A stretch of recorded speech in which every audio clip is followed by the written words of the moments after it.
시청자 여러분 안녕하십니까? 1월 28일 수요일 뉴스타트 1부 시작합니다. 특검이 기소한 김건희 씨의 첫 1심 선고가 오늘 결정됩니다. 국민의힘 권성동 의원과 윤영호 전 통일교 세계본부장에 대한 1심 선고도 연이어 나옵니다. 임예진 기자가 보도합니다. 김건희 씨가 전직 영부인으로서 처음으로 법의 심판대에 섭니다. 지난 8월 말 민중기 특검에 의해 구속 기소된 지 5달 만입니다. 유무죄가 가려질 김 씨의 혐의는 도이치모터스 주가 조작과 이른바 명태균 게이트, 그리고 통일교 관련 청탁 의혹까지 3가지입니다. 특검은 지난달 열린 결심 공판에서 김 씨에게 징역 15년을 구형했습니다. 혐의별로 도이치모터스 주가 조작과 통일교 청탁 의혹에 대해선 징역 11년을, 명태균 씨 관련 정치자금법 위반 혐의에 대해선 징역 4년을 내려달라 요청했습니다. 벌금 20억 원과 추징금 9억 4천여만 원도 함께 구형했습니다. 특검 측은 김 씨가 대한민국 법 위에 존재해왔다면서 대통령 배우자 지위를 남용해 수사를 회피하며 사법 시스템을 무력화했다고 질타했습니다. 줄곧 진술을 거부해온 김 씨는 최후 진술에 이르자 자신의 역할과 자격에 비해 잘못한 게 많은 것 같다며 사과했습니다. 다만 혐의에 대해선 다툴 여지가 있다고 말했습니다.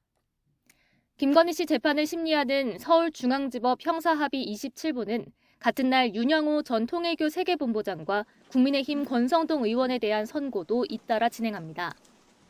세 사람 모두 통일교 정교 유착 의혹에 연루됐는데 특검은 권 의원에 대해선 징역 4년과 추징금 1억 원을, 윤 전 본부장에게는 징역 4년을 구형했습니다. 한학자 총재 등 다른 통일교 관계자들의 재판이 이어지고 있고 합동수사본부 수사와도 맞닿아 있는 만큼 판결의 파장이 적잖을 거로 보입니다. YTN 임혜진입니다.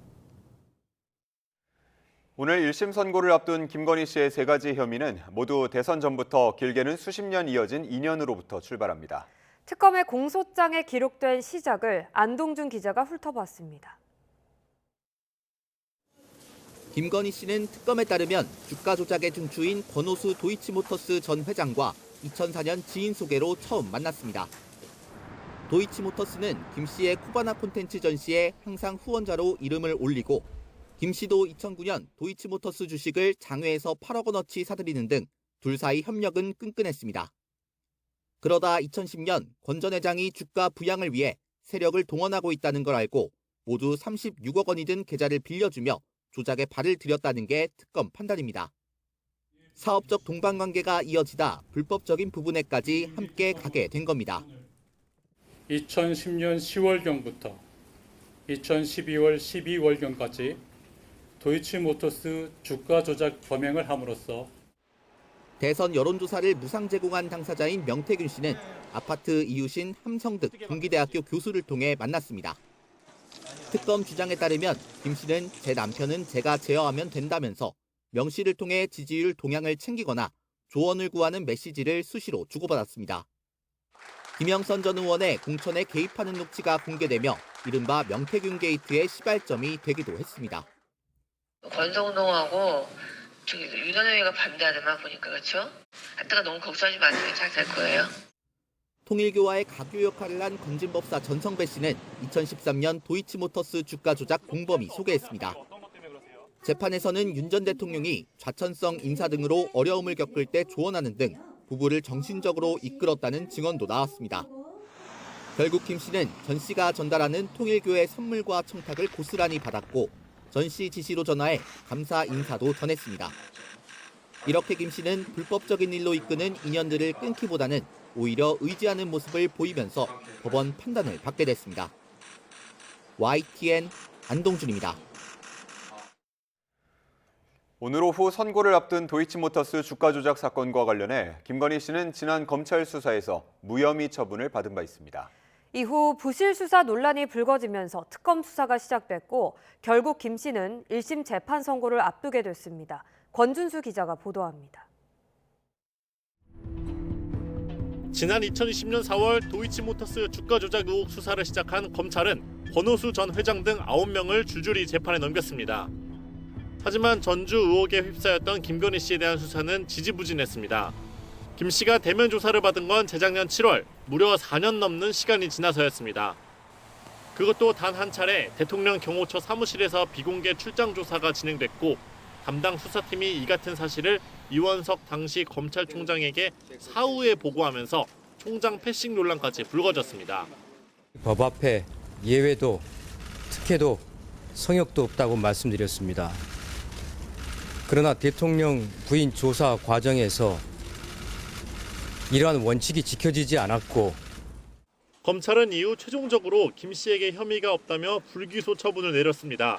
시세조정 범행을 인식 또는 예견하면서 계좌 관리를 위탁하거나 직접 주식 거래를 하였다고 보기 어려워 부실 수사 비판이 쏟아지면서 검찰은 윤석열 전 대통령이 탄핵당하고 나서야 뒤늦게 재수사에 착수했습니다. 그러나 김건희 특검이 출범하면서 사건을 넘겨받았고 본격적인 수사 끝에 김 씨는 구속된 채로 재판에 넘겨졌습니다. 지난 검찰의 수사 결과가 뒤집힌 겁니다. 도이치모터스 주가 조작 범행을 함으로써 8억 1천여만 원 상당의 부당이득을 취득하여 선고 전 결심 공판에서 특검은 김 씨가 주가 조작으로 8억 원 넘는 차익을 실현하고도 범행을 인정하거나 반성하지 않았다고 지적했습니다. 만약 김 씨가 법원에서 유죄 판단을 받을 경우 검찰의 부실 수사 논란은 다시 불이 붙을 것으로 보입니다. YTN 권준수입니다. 오늘 진행되는 김건희 씨 선고는 특검이 3차례 기소한 사건들 가운데 처음으로 진행되는 것입니다. 매관매직 의혹과 통일교의 국민의힘 집단가입 의혹 등 다른 혐의 재판도 본격적인 시작을 앞두고 있습니다. 강희경 기자가 보도합니다.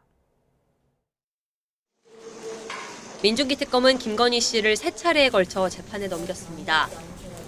가장 먼저 기소했던 도이치 주가 조작 사건 등이 1심 선고를 앞두고 있고 같은 재판부가 통일교 집단 가입 의혹 관련 정당법 위반 사건도 진행하고 있습니다. 김건희 씨가 2023년 3월 국민의힘 전당대회에서 윤석열 전 대통령의 의사를 반영할 당대표를 당선시키기 위해 통일교 측에 국민의힘 당원 가입을 요청했다는 게 골자입니다. 다음 달 3일 증거에 대한 인부 여부를 밝히고 향후 심리 계획을 정리하는 공판 준비 기일을 연 뒤 본격적인 재판이 시작됩니다. 공직을 대가로 각종 금품을 받았다는 이른바 매관매직 사건은 아직 기일이 잡히지 않았습니다. 특검이 김건희 씨가 수수했다고 판단한 금품 가액은 2억 9천여만 원에 달합니다. 자수서를 낸 서희건설 이봉관 회장이 건넨 귀금속 3종부터 이배용 전 국가교육위원장의 금거북이, 김상민 전 검사의 이유한 화백 그림 등이 포함됐습니다. 청탁과 대가성이 인정되는지가 관건인데 비슷한 구조를 띠는 통일교 청탁 의혹 결과가 관련 재판에도 영향을 미칠지 이목이 쏠립니다. 김 씨에게 그림을 주고 공직 자리를 부탁한 혐의로 재판 중인 김상민 전 검사의 1심 선고는 다음 달 9일 열립니다. 같은 범죄 사실을 공유하는 만큼 향후 김 씨 재판에도 영향을 미칠 전망입니다.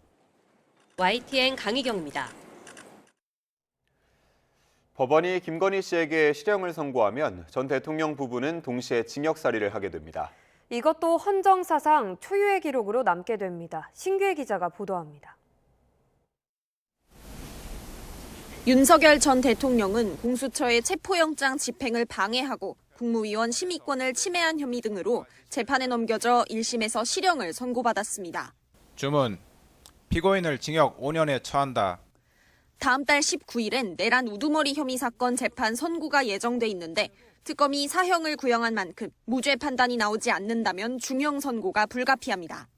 전두환 노태우 세력에 의한 단죄보다 더 엄정하게 단죄함으로써 윤 전 대통령 배우자 김건희 씨는 주가 조작과 통일교로부터 금품을 받은 혐의 등으로 기소돼 징역 15년이 구형됐습니다.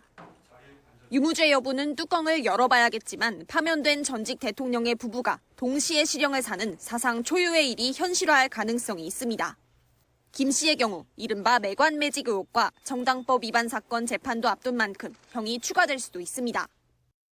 현직 대통령 체포작전과 구속부터 전 대통령 배우자의 피의자 신분 소환, 구속 기소까지. 지난 2024년 12월 비상계엄 이후 윤석열 전 대통령 부부는 헌정사 최초라는 여러 오명을 쓰고 있습니다. YTN 신기입니다. 이재명 대통령이 또다시 부동산 문제를 거론하며 비정상적으로 집중된 자원 배분 왜곡을 반드시 바로잡아야 한다고 지적했습니다. 다주택자 양도소득세 중과 면제 제도를 연장하지 않기로 한 결정도 재차 강조하며 부당한 이익에 대한 잘못된 기대를 제어해야 한다고 말했습니다. 이 대통령의 국무회의 발언 함께 들어보시죠. 경제 구조의 대전환을 통한 모두의 성장을 제대로 실현하기 위해서는 부동산에 비정상적으로 집중된 우리 사회의 자원 배분 왜곡을 반드시 바로잡아야 합니다. 성장 잠재력을 훼손할 뿐만 아니라 자칫 국민 경제 전반에 심대한 타격을 더할 수 있습니다. 그리고 특히 부당한 이익을 추구하는 잘못된 기대를 반드시 제어해야 합니다. 다주택자 양도세 중과는 작년에 이걸 연장할 때 1년만 한다. 올해 5월 9일이 끝이다. 이건 이미 명백하게 예정된 거 아닙니까? 마치 새롭게 무슨 부동산 양도세를 중과하는 것처럼 정책에 대한 공격도 있습니다. 잘못된 이해일 수도 있지만 부당한 공격일 수도 있는 거죠. 합동참모본부는 어제 오후 3시 50분쯤 북한 평양 북방 일대에서 동해상으로 발사된 단거리 탄도미사일 여러 발을 포착했다고 밝혔습니다. 그러면서 해당 미사일은 약 350km를 비행했고 정확한 재원에 대해서는 한미가 정밀 분석 중에 있다고 전했습니다. 이어 한미 정보당국은 발사 동향에 대해 추적했고 미일 측과 정보를 긴밀하게 공유했다며 어떠한 도발에도 압도적으로 대응할 수 있는 능력과 태세를 유지하고 있다고 덧붙였습니다. 북한이 탄도미사일을 발사한 것은 올해 들어 두 번째이자 23일 만입니다.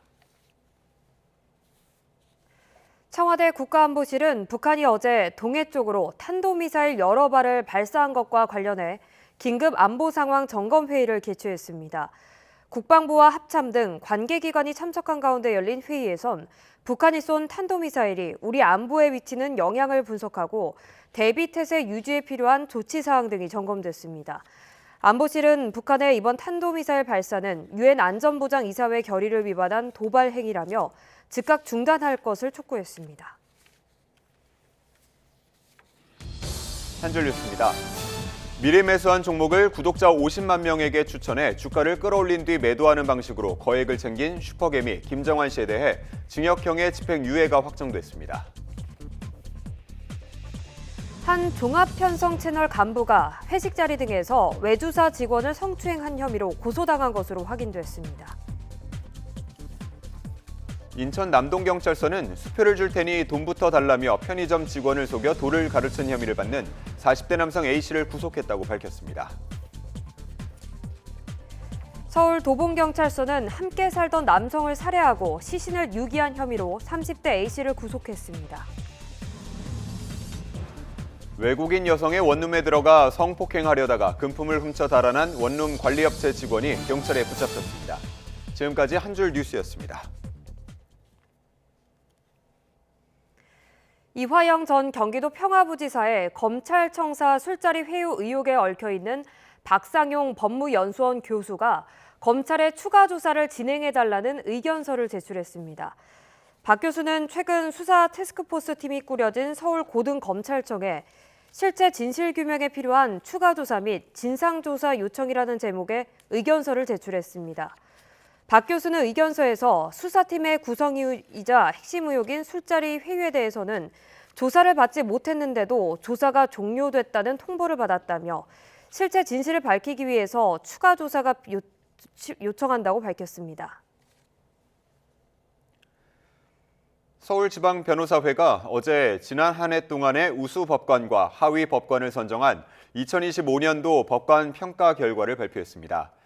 우수 법관은 평균 100점을 받은 서울고등법원 권순영 부장판사와 의정부 지방법원 고양지원, 김주환 부장판사 등 모두 72명으로 충실한 심리와 논리적 판단, 경청 등으로 호평을 받았습니다. 반면 법정에서 고압적인 태도를 보이거나 소송 당사자에게 막말을 한 서울동부지법 A판사 등 점수가 낮은 20명은 하위 법관으로 선정됐고 실명은 공개되지 않았습니다.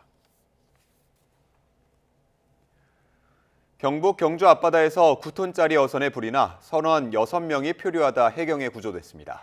건조한 날씨 속에 산불도 잇따랐습니다. 이윤재 기자가 보도합니다. 캄캄한 밤 일렁이는 파도 위 시뻘건 화염이 어선을 집어삼켰습니다. 해경 경비정이 거센 물줄기를 쏘지만 불길은 잦아들 줄 모릅니다. 자정이 가까운 시각 경북 경주 간포항 동쪽 77km 해상에서 9톤짜리 어선에 불이 났습니다. 신고를 받은 해경은 새벽 1시쯤 현장 인근에서 구명 뗏목을 타고 표류하던 선원 6명을 모두 구조했습니다. 순천은 6명까지 태워서 현재 고등포항으로 이동 중에 있습니다. 해경은 기관실에서 불이 시작됐다는 선장 진술을 토대로 사고 원인을 조사하고 있습니다. 바짝 메마른 날씨 속에 산불도 이어졌습니다. 건물 뒤편 나무 사이에서 불길이 치솟습니다. 전남 완도 야산에서 불이 시작된 건 새벽 5시 40분쯤. 헬기와 인력이 진화 작업을 벌인 끝에 3시간 반 만에 불길을 잡았습니다. 오전 10시 20분쯤에는 전남 광양시 야산에서도 불이 나 1시간여 만에 꺼졌습니다. 흰색 승용차가 건물 출입구를 부순 채 멈췄습니다. 오후 1시쯤 70대 운전자가 몰던 차가 경북 김천 율곡도서관으로 돌진했습니다. 이 사고로 출입문 교체 공사를 하던 50대 노동자 2명이 다쳐 병원으로 옮겨졌습니다. 경찰은 페달 조작 실수로 사고가 난 거로 보고 자세한 경위를 조사하고 있습니다. YTN 이윤재입니다.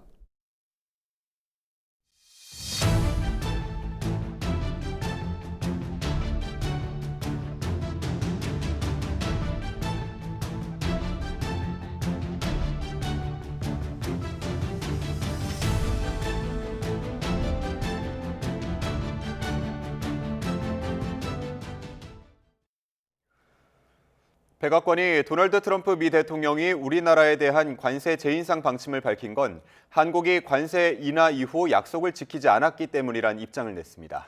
미 연방하원 법사위원회 공화당 측은 쿠팡을 부당하게 겨냥했기 때문이라고 말하기도 했는데요. 워싱턴 연결합니다. 홍상희 특파원. 트럼프 대통령의 관세 재인상 발표에 대해서 백악관이 입장을 내놨다고요? 네, 백악관은 트럼프 미국 대통령이 한국에 대한 관세를 재인상하겠다고 밝힌 데 대해 한국이 약속을 이행하지 않았기 때문이라고 밝혔습니다. 트럼프 대통령이 발표한 관세 재인상의 입장을 묻는 YTN의 질의에 백악관 관계자가 보낸 메일의 내용입니다. 백악관 관계자는 단순한 현실은 한국이 더 낮은 관세를 확보하기 위해서 트럼프 행정부와 무역 합의에 도달했다는 것이라고 말문을 열었는데요. 무역 합의에 따라 트럼프 대통령이 한국에 대한 관세를 인하했는데 한국은 그 대가로 자신들이 하기로 한 약속을 이행하는데 아무런 진전도 이루지 않았다고 주장했습니다. 이 발언은 우리 국회에서 대미투자특별법이 처리되지 않은 점을 지목한 것으로 보이는데요. 미국이 한국에 대한 상호관세를 25%에서 15%로 낮췄고 또 자동차 등에 대한 품목별 관세를 낮추는 대가로 한국이 3,500억 달러, 약 505조 원 규모의 대미투자를 하기로 약속을 하고도 이 법안 처리가 지연되고 있다는 점을 지적하고 있는 겁니다. 그러나 이 관계자는 관세 재인상의 분명한 시기에 대해서는 답변을 하지 않았습니다. 미 하원 공화당 측에서는 이번 관세 재인상과 관련해서 쿠팡을 언급했다고요? 네, 미 연방 법사위원회 공화당 측이 이곳 시간으로 오늘 오전 SNS X 계정에 글을 올렸습니다. 어제 트럼프 대통령의 한국 관세 재인상 발표문을 첨부하고 쿠팡 같은 미국 기업을 부당하게 겨냥하면 이런 일이 벌어진다고 썼습니다. 쿠팡의 개인정보 대량 유출 사태에 대한 한국 정부의 대응이 부당하다는 주장인데 트럼프 대통령의 관세 재인상 발표와 연결하려는 의도로 풀이됩니다. 지난 13일 미 하원 무역소위원회 청문회에서도 이 한국 정부가 쿠팡을 상대로 마녀 사냥을 벌이고 있다는 표현까지 나왔었는데요. 당시 발언 들어보시겠습니다. And recently launched a political witch hunt against two American executives. The recent actions taken by Korea is meant to squeeze American firms out of the Korean market. And does it raise national security concerns? 네, JDSB 부통령도 지난 23일 백악관에서 김민석 총리를 만난 자리에서 미국 기업인 쿠팡이 왜 문제가 되느냐고 묻기도 했는데요. 이때 발언도 들어보시겠습니다. 쿠팡 문제에 대해서 미국 기업에 대한 차별적 대우가 이루어지지 않고 있다는 것을 명료하게 이야기했고 네, 미국이 앞서 불만을 표시한 건 쿠팡뿐만이 아니었습니다. 이 제임스 헬런 주한 미국 대사 대리는 한미 정상이 합의한 팩트시트 가운데 미국 디지털 기업 차별 금지 이행을 촉구하는 서한을 배경훈 과기부 장관에게 보낸 것으로 확인됐습니다. 미국 테크 기업에 분리할 것으로 보이는 이 7월부터 시행 예정인 정보통신망법 개정안, 또 국회에서 논의하고 있는 온라인 플랫폼법 등 비관세 장벽에 대한 경고인 것으로 보입니다. 이 전문가들은 이번 트럼프 대통령의 관세 재인상 발표가 우리나라를 압박해서 더 많은 양보를 얻기 위한 협상 전술일 수 있다면서 신중한 대응을 주문하고 있는데요. 정부도 총력 대응에 나서고 있습니다. 현재 잠수한 사업 수주 지원을 위해서 캐나다를 방문하고 있는 김정관 산업통상부 장관은 이번 주 방미에 러트닉 미국 상무장관과 만나 협의에 나설 계획입니다. 이르면 모레쯤 방문할 가능성도 있어 보이는데요. 이 여항구 통상교섭본부장도 조만간 미국을 방문해서 제이미슨 그리어 미국 무역대표부 대표와 만나는 등 관세 협상 라인을 재가동하기로 했습니다. 지금까지 워싱턴에서 전해드렸습니다. 전해드린 것처럼 트럼프 미 대통령이 한국산 제품에 대한 관세를 다시 25%로 인상하겠다고 밝히며 그 이유로 대미투자특별법의 국회 통과 지연을 들었습니다. 관련 법안은 이미 발의돼서 상임위에 계류된 상태인데 왜 처리가 늦어지고 있는지 황보혜경 기자가 보도합니다. 지난해 11월 14일 한미 양국은 3,500억 달러 규모의 대미투자 관련 양해각서에 서명했습니다. 미국 측은 특별법이 우리 국회에 제출되면 그달에 1일자로 소급해 25%였던 한국산 자동차 등의 관세를 15%로 인하하기로 했습니다. 이에 따라 민주당은 같은 달 26일 이른바 대미투자 특별법을 발의했고 관세는 11월 1일자로 인하됐습니다. 오늘 특별법을 발의함으로 인해서 이제 미국 연방 관보에 11월 1일부터 관세 인하가 적용된다라고 하는 것이. 당시 합의 내용엔 법안의 국회 통과 시한을 못 박지 않았고 처리 지연 시 불이익 조항도 없었습니다. 그런데 트럼프 대통령이 법안 심사가 지연되고 있다는 불만을 노골적으로 내비치며 문제가 생긴 겁니다. 지난해 발의된 대미투자특별법은 모두 5건으로 법안들은 국민의힘이 위원장을 맡은 국회 재정경제기획위원회에 계류돼 있습니다. 특별법을 둘러싼 여야 이견으로 국회 논의가 좀처럼 속도를 내지 못하고 있는 게 현실입니다. 국민의힘은 막대한 투자가 이뤄지는 만큼 특별법 처리에 앞서 국회 비준 동의가 이뤄져야 한다는 입장이지만 민주당은 법적 구속력이 없는 MOU는 비준 대상이 아니라며 팽팽히 맞서는 상황입니다. 비준 여부를 두고 이견을 좁히지 못할 경우 법안 통과는 더 늦어질 가능성이 큽니다. 사안의 중대성을 고려해 여야가 다시 논의에 나설 가능성이 있지만 법안이 곧바로 소관 상임위 문턱을 넘을 수 있을지도 여전히 불투명합니다. 우리 국회의 입법 지연이 관세 인상의 유일한 이유인지는 불확실합니다. 다만 그동안 여야 사이 논의에 진전이 없었던 만큼 그에 따른 비판은 피하기 어려워 보입니다. YTN 황보혜경입니다.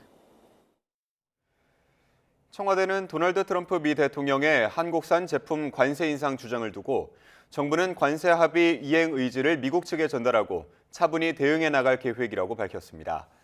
강유정 청와대 대변인은 어제 김용범 정책실장과 위성락 국가안보실장 주재로 열린 회의 결과에 대한 서면 브리핑에서 관세 인상은 미국의 연방 관보 개제 등 행정 조치가 있어야 발효된다며 이같이 말했습니다. 이어 관세 협상의 후속 조치로 추진되고 있는 이른바 대미투자특별법 입법의 국회 진행 상황을 점검했다고 덧붙였습니다. 공천 헌금 1억 원을 건넨 혐의를 받는 김경 서울시 의원을 제명해달라는 징계안이 나왔습니다. 서울시의회 윤리특별위원회는 어제 오후 회의를 열고 안건을 논의한 결과 재적의원 15명 중 12명이 참석해 만장일치로 제명을 의결했습니다. 제명은 지방자치법이 정한 징계 가운데 가장 높은 수위로 김 시의원에 대한 제명 여부는 다음 달 24일부터 열리는 본회의 의결을 거쳐 확정됩니다. 김경 서울시 의원의 남동생이 만든 회사가 SH에 건물 2채를 넘기고 최소 13억 원의 수익을 본 것으로 YTN 취재 결과 확인됐습니다. 그런데 이 시행사뿐만이 아니라 건물을 지은 시공사의 당시 대표도 김 시의원의 동생이었던 것으로 파악됐는데요. 김 시의원은 SH를 피감기관으로 둔 서울시의회 도시계획위원회 위원이었습니다. 양동훈 기자가 단독 보도합니다. 서울 강동구에 있는 한 임대주택입니다. 서울시가 청년 등에게 저렴하게 빌려주는 곳인데 개발 사업을 진행한 시행사는 김경 서울시의원의 남동생이 만든 회사였습니다. 지난 2021년 초 김 시의원 남동생은 SH에 임대주택용 건물 한 채를 지어 팔겠다고 신청했습니다. 뒤이어 회사를 하나 만들고 건물 한 채를 더 지어 넘기겠다는 신청서도 추가로 냈습니다. 당시 시의회 도시계획위원회 소속이었던 김 시의원은 2021년 11월 피감기관인 SH 행정감사에서 매입 임대주택 선정 기준이 엄격하다고 지적하기도 했습니다. 다음에 이 시행사는 SH와 건물 매입 약정을 맺었고 약속된 두 채를 지어 2023년 SH에 넘겼습니다. YTN이 시행사의 재무자료를 분석한 결과 건물 두 채를 SH에 넘기고 받은 돈은 282억 3천여만 원, 공사 원가는 268억 9천여만 원으로 확인됐습니다. 공사로 낸 수익은 13억 4천여만 원으로 계산됩니다. 익명을 요구한 한 건축 관련 교수는 시행사의 수익이 판매가의 5%도 되지 않는 것은 너무 적은 수치라며 시공사가 통상보다 큰 수익을 가져갔을 가능성이 있다고 말했습니다. 그런데 알고 보니 시공사인 A건설사의 당시 대표이사도 김 시의원의 동생이었습니다. 시행사와 시공사 모두 김 시의원 동생이 대표였던 건데 심지어 동생의 시행사는 SH 이외에 별다른 매출 실적도 없었습니다. 건축가도 아닌데 건축 사업을 사장으로 들어갔더라고. 그러니까 손해를 크게 치르면서 우리는 몇십억의 부자야 그러더라고. YTN은 김 시의원 동생과 A건설사의 현 대표에 접촉을 시도했지만 연락이 닿지 않았습니다. SH는 시행사가 김 시의원 동생 회사라는 사실을 알지 못했고 규정과 절차에 따라 사업을 진행했다고 해명했습니다. 이 밖에도 김 시의원 가족 회사들이 서울시와 산하 기관들에서 다양한 계약을 따냈다는 의혹이 불거진 가운데 이와 관련한 수사가 필요하다는 목소리도 나옵니다. YTN 양동훈입니다. 오늘의 주요 경제 일정입니다. 국가데이터처가 지난해 11월 인구 동향을 발표합니다.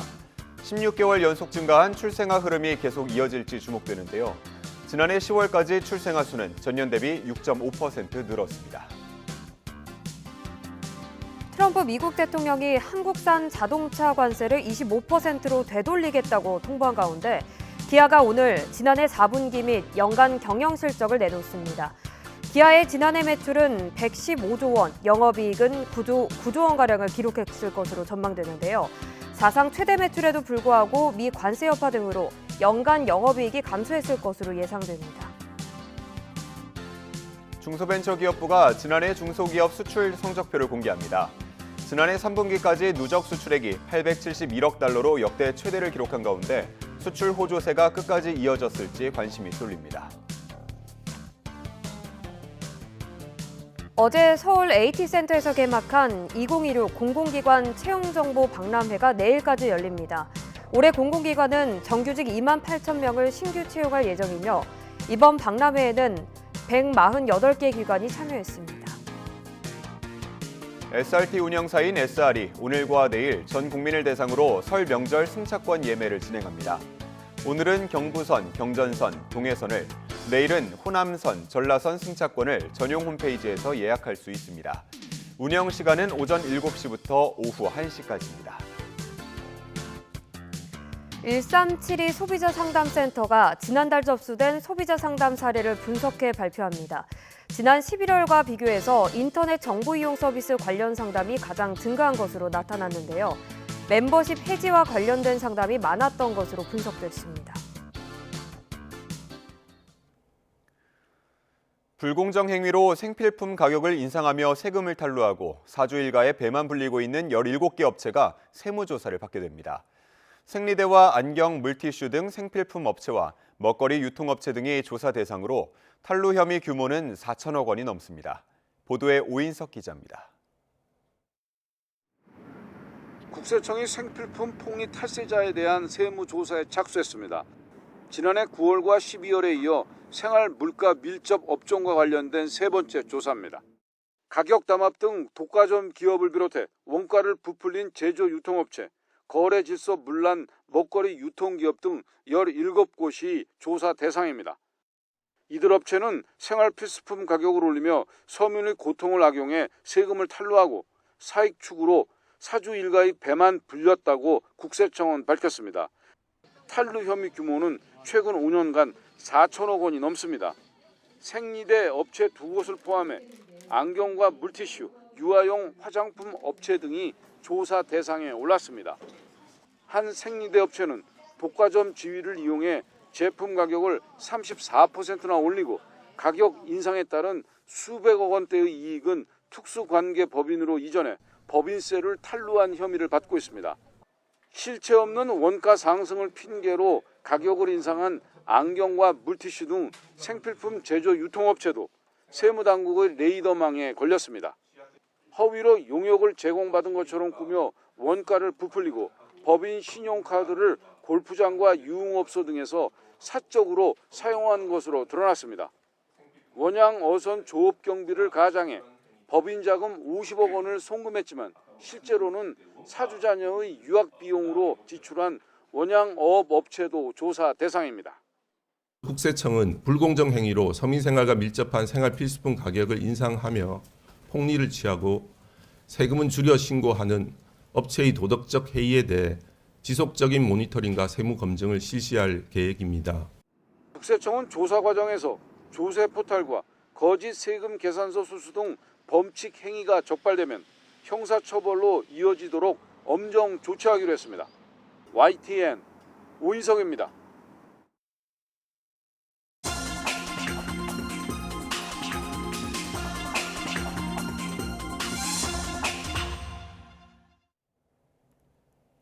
오늘의 글로벌 픽입니다. 중국이 서해 잠정조치 수역에 일방적으로 설치했던 구조물을 이동시키고 있다고 공식 발표했습니다. YTN 취재 결과 시추전 형태의 관리시설 한 개를 주변 항구까지 빼놓는 계획으로 확인됐습니다. 베이징에서 강정규 특파원이 보도합니다.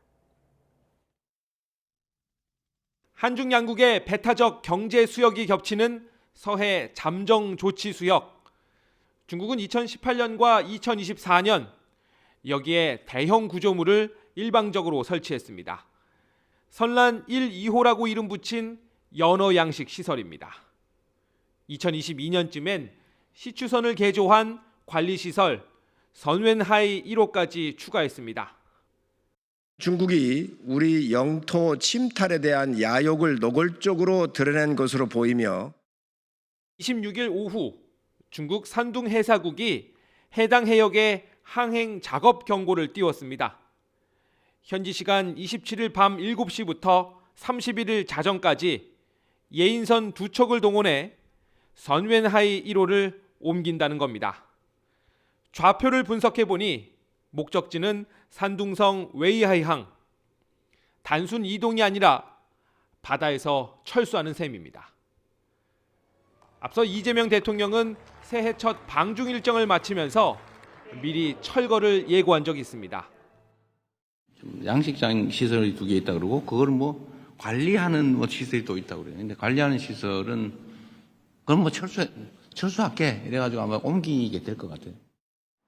우리 외교부는 한중 관계 발전에 도움이 되는 의미 있는 진전이라고 평가했습니다. 하지만 중국 당국은 한국의 외교적 요구에 응한 건 아니라며 선을 그었습니다. 中方企业正在实施移动管理平台相关作业，这是企业根据自身经营发展需要做出的自主布局调整。 중국의 이번 조치는 같은 날 우리 자동차 산업의 기습 관세 인상을 발표한 미국 트럼프 행정부와 선명한 대조를 이룹니다. 다만 나머지 연어 양식시설 2곳의 이동과 해양 경계 획정 등은 여전히 풀어야 할 숙제입니다. 베이징에서 YTN 강정규입니다. 일본에 마지막으로 남아있던 판다 2마리가 모두 중국으로 반환되면서 중일 국교 수립 54년 만에 일본 내 판다는 모두 사라졌습니다. 아쿠아일로로 치닫는 중일 관계 속에 중일 간 판다 외교는 장기간 중단이 불가피해 보입니다. 도쿄에서 김세호 특파원의 보도입니다. 일본에 마지막으로 남아있던 쌍둥이 판다 샤오샤오와 레이레이가 중국으로 떠나는 날. 동물원 앞 인도에는 발 디딜 틈도 없이 수많은 인파들이 몰렸습니다. 샤오샤오와 레이레이를 배웅하기 위해 이른 시각부터 동물원 앞은 시민들의 발길이 이어졌습니다. 저마다 판다에 대한 여러 추억을 담고 있던 시민들은 아쉬움을 감추질 못합니다. 決まってから何回も会いに来まして、今日はもう本当に最後だということで見送りに来ました。もう癒し、辛い時でも、やっぱりここに来れば可愛いパンダちゃんが見られるので、もうお仕事が辛い時でも、もう来て本当に。두 마리 판다는 중국 스촨성에 있는 자이언트 판다 보호구역에서 새로운 터전을 잡습니다. 이로써 일본 내에는 판다가 한 마리도 남지 않게 됐습니다. 1972년 10월 중일 국교 정상화를 기념해 판다 2마리가 우에노 동물원에 온 이후 54년 만입니다. 판다를 중국에서 추가로 대여할 계획은 아직 전무한 것으로 알려졌습니다. 다카이치 총리의 타이완 유사시 발언 이후 악화일로에 있는 중일 관계 때문입니다. 중국 외교부는 일본인들이 중국에 와서 자이언트 판다를 보는 것을 환영한다면서 사실상 대여할 의사가 없음을 시사했습니다. 중일 갈등의 경랑 속에 중일 간 우호를 위한 판다 외교의 재개 여부는 장기간 불투명해 보입니다. 도쿄에서 YTN 김세호입니다. 미국 북동부와 중부 남부 지역에 몰아닥친 초강력 눈 폭풍으로 지금까지 적어도 30명이 숨지고 항공기 결항과 대규모 정전 등 피해가 속출했습니다. 현지 시간 26일 미국 남부 아칸소주부터 북동부 뉴 잉글랜드주까지 2,100km에 걸쳐 30cm 넘는 눈이 내리고 뉴욕시는 적설량이 20에서 38cm를 기록했습니다. 여기에 한파까지 겹쳐 본토 48개 주 전체 평균 기온이 12년 만에 가장 낮은 영하 12.3도로 예보됐고 뉴욕에서 8명이 숨진 것을 비롯해 30명이 사망한 것으로 집계됐습니다. 프랑스에서 오는 9월부터 15살 미만 미성년자의 소셜미디어 사용이 전면 금지됩니다. 프랑스 언론들은 현지 시간 26일 프랑스 하원이 15살 미만의 SNS 사용을 금지하는 법을 통과시켰다고 전했습니다. 법안에는 고등학교에서 휴대전화 사용을 금지하는 내용도 포함됐습니다. 지금까지 글로벌 PD였습니다. 초고령 사회 진입과 함께 만성질환이 급증하면서 신약 개발의 중요성이 어느 때보다 커지고 있는데요. 기업과 정부 관계자들이 모여 제약바이오 강국으로 도약하기 위한 혁신 방안을 모색했습니다. 김은별 기자가 보도합니다. 국내 신약 개발 생태계를 진단하고 국제 경쟁력을 강화하기 위해 제약바이오 산업 관계자들이 한자리에 모였습니다.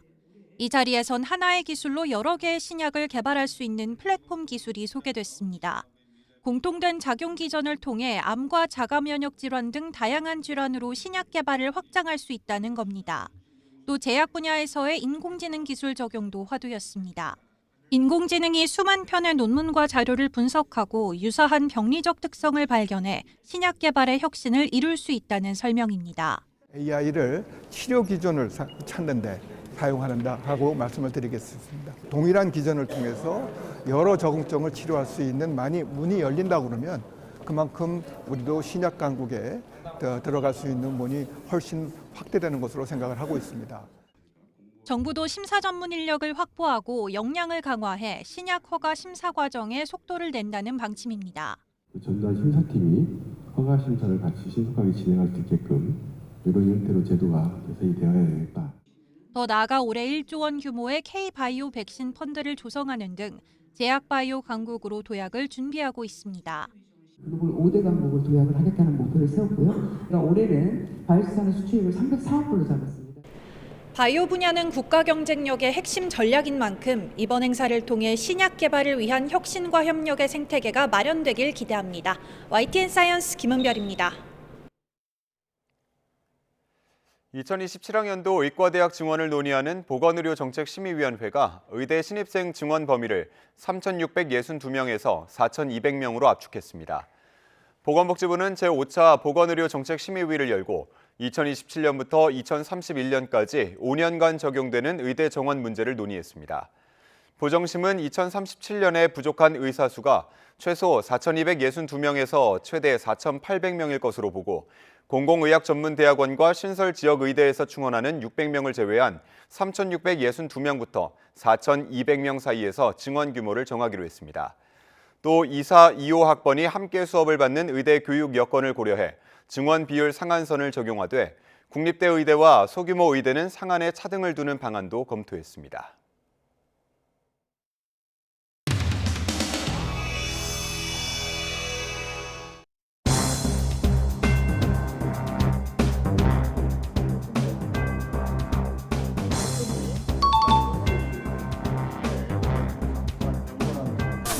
여기서 뭐 안에서 어떤 말씀하시죠? 아 이거 얘기 못하지. 한 대표 대변인이 알아서 하겠지. 한 대표 관련해서 한 말씀 혹시 하실까요? 대변인이 지금 우리가 똘똘 뭉쳐서 가야 되는데 누구를 배척하고 누구를 또 포함시켜요. 모두 다 같이 가요. 지방선거들이 다 가야지. 혹시 의원님 말고도 그렇게 말씀하신 의원님이 계셨을까요? 그런 분들을 대체적인 그런 분위기죠. 대체적인.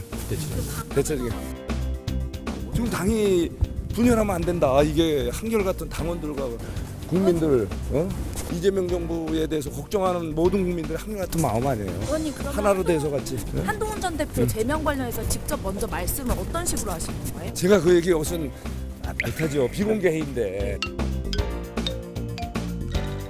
비공개니까 제가 말은 못하지만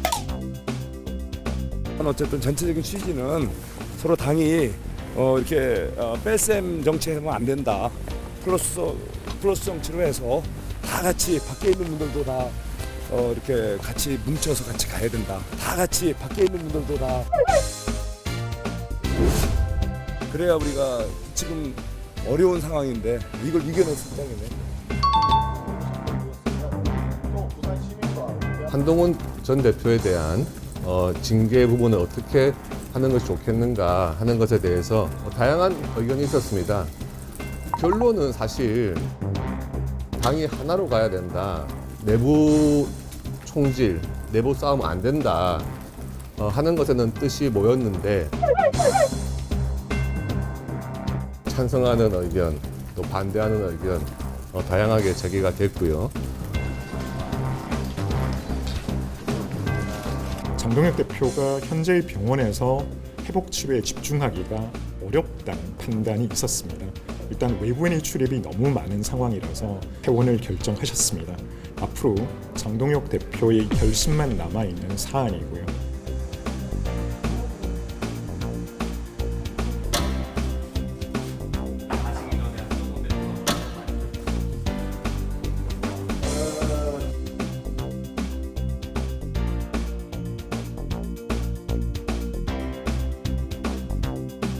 또 다른 계엄이 선포된 것입니다.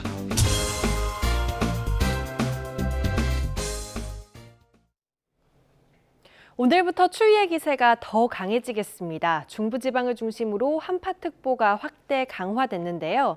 이들 지역은 당분간 아침 기온이 영하 10도 안팎으로 떨어지겠고 체감온도는 영하 20도 안팎의 강추위가 이어지겠습니다. 계속 차고 건조한 바람이 불면서 대기 건조함도 극심한 상황입니다. 서울 등 일부 수도권과 동쪽 지역에 건조특보가 내려져 있는데요. 특히 동해안 지역은 돌풍까지 불어서 불이 번지기 쉽습니다. 산불 등 화재 사고 발생하지 않도록 조심하셔야겠습니다. 오늘은 전국에서 대체로 맑은 하늘이 드러나겠습니다. 해안가에서는 강풍이 예상되고 동해안 지역은 너울성 파도도 예상됩니다. 현재 기온 보겠습니다. 서울이 영하 9.3도, 대구는 영하 3.4도로 어제 아침보다 3에서 6도가량 낮게 출발하고 있습니다. 한낮 기온은 서울이 영하 1도에 그치겠고요. 대구 4도, 부산 6도 예상됩니다. 당분간 내륙에서는 맑은 날씨가 이어지겠고 주말까지 강추위가 이어질 전망입니다. 날씨였습니다. 이상으로 뉴스타트 1부 마칩니다. 잠시 후 2부가 이어집니다. 시청해주신 여러분 고맙습니다.